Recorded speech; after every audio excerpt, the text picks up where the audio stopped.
Hi guys, my name is Tommy and welcome back to TR Street Mag. Today's topic is focused on film characteristics in digital photography. In this episode, we're going to talk about a little camera setup that I've been using myself for the past month, combining a digital camera body with a film lens. So if you're new to the podcast, TR Street Mag provides you with valuable street photography insights, new perspectives, and helps you become more creative. If you do enjoy this episode, make sure to drop me a follow. So the setup that I've been using for the past month is a Panasonic Lumix GX80. Also has a second name, which is GX85. And it also has a third name, and I can't tell you what that is, because I think it's only suited to like Japan or America, something like that, yeah. So yeah, anyway, I've been running this setup for the past 8 weeks, I'd say, something like that. And it's just completely changed my entire perspective on photography. So the film lens that I have bought is the Pentax SMC Takumar 55mm f1.8. So it's a Japanese lens. It has a really long manual aperture and focus ring. When I did my research into this lens, it has one of the longest focus rings that you can get. I'm sure there's lots of other Takumar lenses that run the same kind of setup. But yeah, one thing that I do really like about this lens, like many other film lenses, is that it has a manual aperture ring. So it's an f1.8 lens. So obviously, because I use a micro four thirds camera, for crop sensor cameras, it has a 2x crop factor, which means that any full frame lens would be double the focal length. So if you put the 55mm lens on a full frame camera, it will be 55mm. If you put it on a micro four thirds camera, it'll be 110mm, but you'll still have your f1.8 aperture, which is nice. Yeah, some of the characteristics that you get with a lens like this. So obviously, like I said, you get really, really nice, really smooth as well, focus ring. Let's see if you can hear it. This is the aperture ring.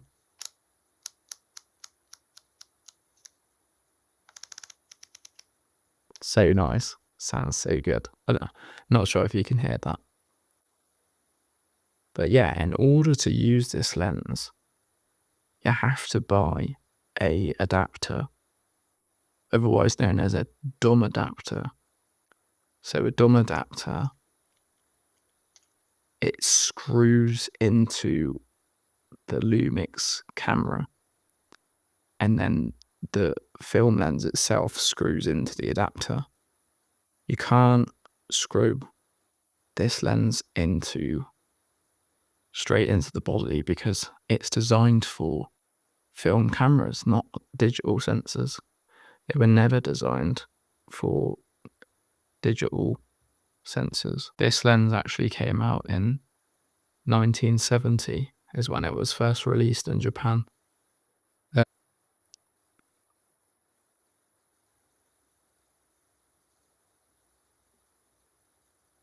I'm quite lucky that it's been very well looked after.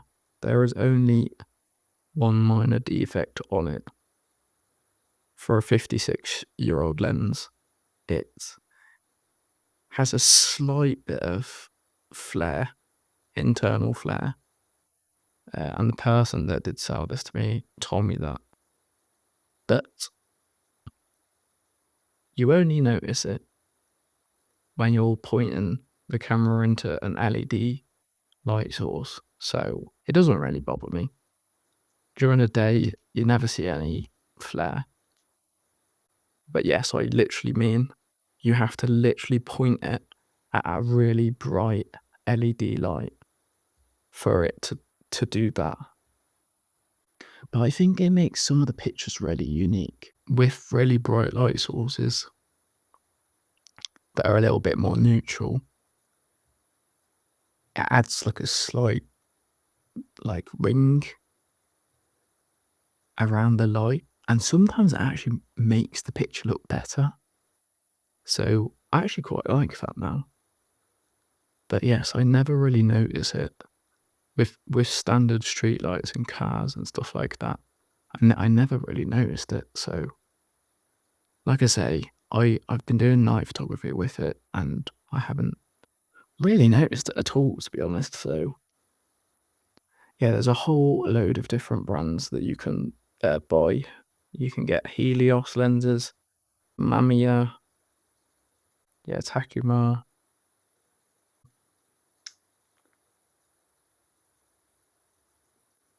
There's Olympus lenses as well.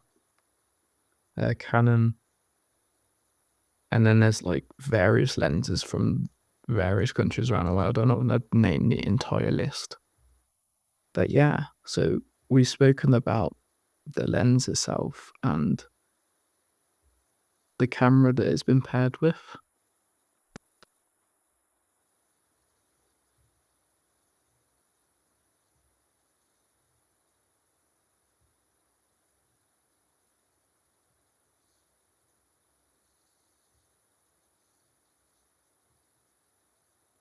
So next I want to quickly touch on the camera itself, because I bought the Lumix GX80 because I wanted an older feel. I own an Olympus OM1 Mark 1, which is a brilliant camera. It's a micro four thirds camera. It's absolutely brilliant. I've come to realise lately that it's much better than I thought it was. I've discovered its video capabilities and absolutely love it, but I wanted something that didn't give me that like punchy, sharp feel. So that's why I bought this camera. And also it has that vintage look to it anyway, with the black with the silver top, a little bit like the Fujifilm cameras. But yeah, I also wanted to try the different flavor, different characteristics that Lumix provides. But yes, it does have, it's not so good at night, and it's slightly more grainy. And with my editing style at the moment, I'm editing my photos like in a film style. So having a camera that produces that older feel and then pairing it with a lens that is literally designed in the olden vintage days, this makes this pairing absolutely perfect. So what are the results from combining a digital camera with a vintage lens? Well, they're actually very interesting. So the way that a film lens kind of reads the color is very fascinating, because with modern lenses, they interpret the colors through the digital sensor, which is obviously made up of millions of pixels, right? And with modern sensors, they're focused on, the the center of the image being the most in focus. Now, a good thing with Olympus's Zuikio Pro lenses, well, urban system, should I say, is that most of the frame, even to the corners, is super sharp, and the color rendering is really nice. Now, the difference with a film lens like this is that a lot of the rendering of, the perceived colors of, the glass is built different. The glass is completely different. This is more like glass that's been like hand crafted. It's been grinded down. So it's got like a really unique style. The way that this lens interprets light is complete opposite of my Pro lens, right? So the colors are more saturated. And it's really interesting because obviously Lumix has its color science. It has, and I really like it, right? I really like it. Do I prefer it over Olympus? I think it's like separate. I think most people can say that about different camera brands. It's just separate. But with the film lens on this camera, it's really interesting because it's almost like, now I use raw photos, right? But it's almost like when I take photos, sometimes the color rendering is like, it's almost baked in, like the way that film lenses and film roll, you know what I mean? They go together so well. So, it's not like for like, because, film roll is made up of like chemicals and the data's kind of scattered. Whereas on digital sensors, the millions of pixels,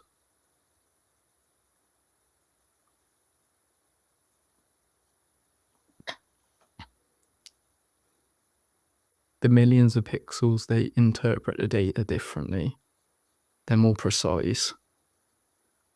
Whereas with a film lens, the results that you get, it interprets colors differently. So like blues on a digital lens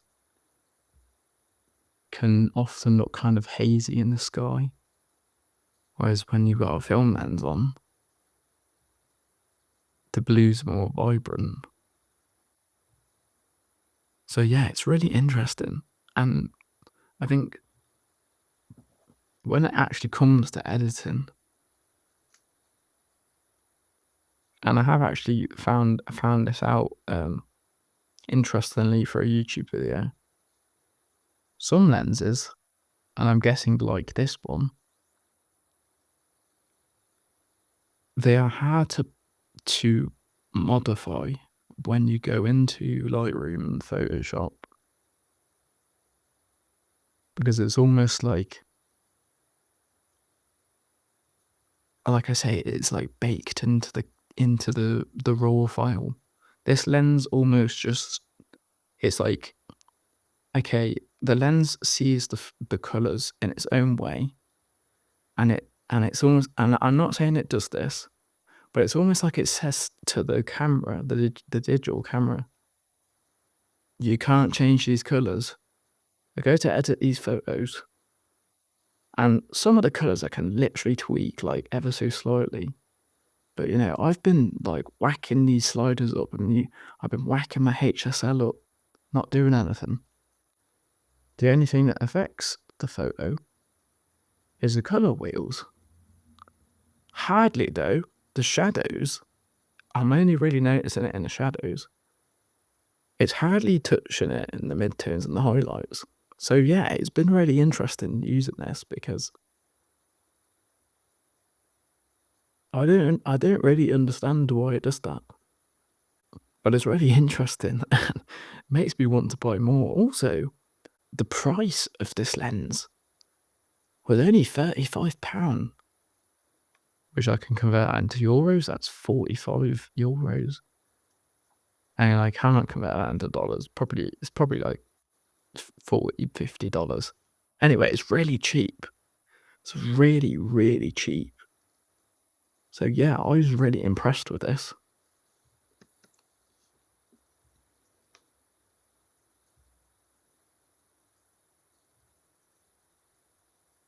So a few things that I would just be careful of if you are considering doing, combining the two together would be make sure you read the description of your seller and make sure you're happy that it's been tested.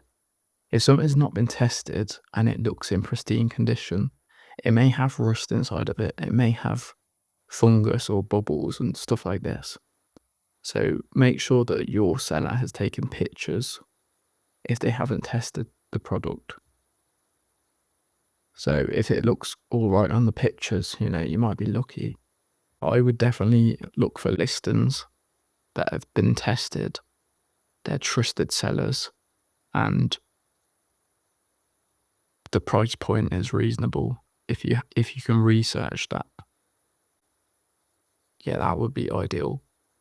And also, people may have taken pictures and they post it in their listing, so then they can give you a good idea of what that will actually look like. So I actually did a lot of research before I bought this lens.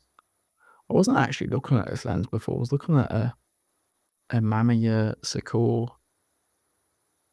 and I was also looking at a Helios lens. But yeah, I ended up buying a Takumar. I was gonna buy I think an f1.4 or something like that. But yeah, I didn't find that on eBay. I could only find the 55mm f1.8. I actually really love it. It's really good. But yeah, you also have to be careful with chromatic aberration and stuff like that. So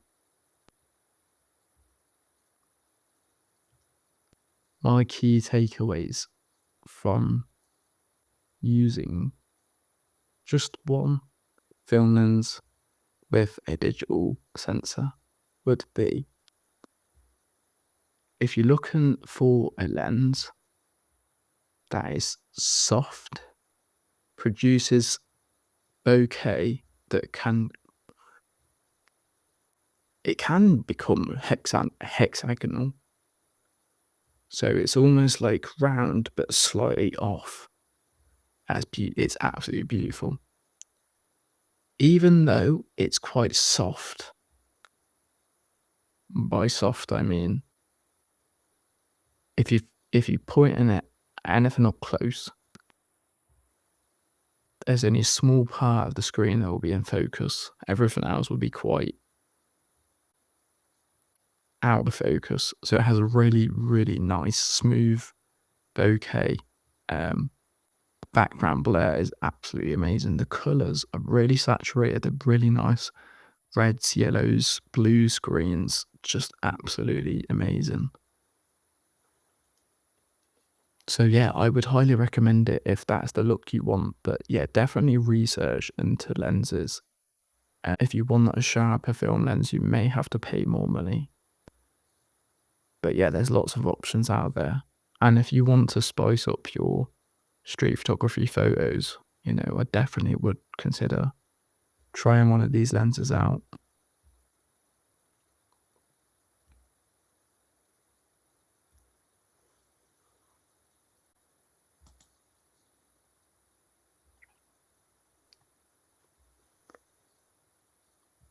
Thank you for listening to today's episode. If you did enjoy, please feel free to comment and drop me a follow so we can stay connected. I also run my own workshops and provide mentoring to all levels of photographers. So if that's something you'd be interested in, you can drop me a follow over on Instagram. I will see you in the next episode.